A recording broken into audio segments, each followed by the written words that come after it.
ದೊಡ್ಡ ಅದ್ಭುತ ಒಂದು ಹೇಳ್ತೇನೆ. ಜಗತ್ತಿನ ಯಾವುದೇ ಭಾಷೆಯಲ್ಲಿ ಇಲ್ಲದೆ ಇರತಕ್ಕಂಥ ಒಂದು ಅದ್ಭುತ ಕನ್ನಡದಲ್ಲಿದೆ.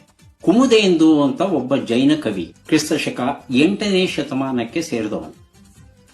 ಇವನು ಅಂಕಲಿಪಿಯಲ್ಲಿ ಒಂದು ಮಹಾಕಾವ್ಯ ಬರೆದಿದ್ದಾನೆ. ಅಂಕಲಿಪಿ ಅಂದ್ರೆ ಏನು? ನಾವೆಲ್ಲ ಬರೀಬೇಕಾದ್ರೆ ಅಕ್ಷರಗಳನ್ನ ಬಳಸ್ತೇವೆ. ಕ ಕ ಕಿ ಕಿ ಅ ಆ ಇ ಈ ಎಲ್ಲ ವರ್ಣಮಾಲೆಯನ್ನ ಬಳಸಿ ಬರೀತೇವೆ. ಆದರೆ ಕುಮುದೇಂದು ಅಂಕೆಗಳನ್ನ ಬರೀತಾನೆ. 2, 3, 5, 6, 7, 8, 10, 12 ಹೀಗೆ. ಇಡೀ ಕಾವ್ಯ ಪೂರ್ತಿ ಅಂಕಿಗಳೇ. 64 ಮನೆಗಳು ಇದೆ, ಇವತ್ತಿಗೂ ಇದೆ. ಆ 64 ಮನೆಗಳಲ್ಲಿ ಒಂದೊಂದು ಮನೆಯಲ್ಲಿ ಒಂದೊಂದು ಸಂಖ್ಯೆ ಬರೀತಾ ಹೋಗ್ತಾನೆ.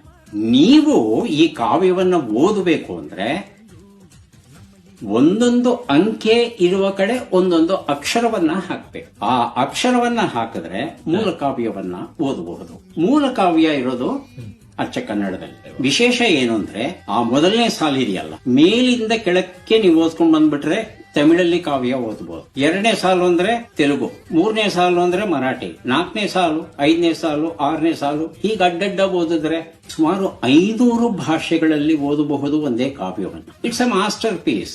ಈ ತರದ್ದು ಕೃತಿ ಮತ್ತೊಂದು ಇಲ್ಲವೇ ಇಲ್ಲ ಜಗತ್ತಲ್ಲಿ ಎಲ್ಲುವೆ. ಅದು ಕನ್ನಡದಲ್ಲಿ.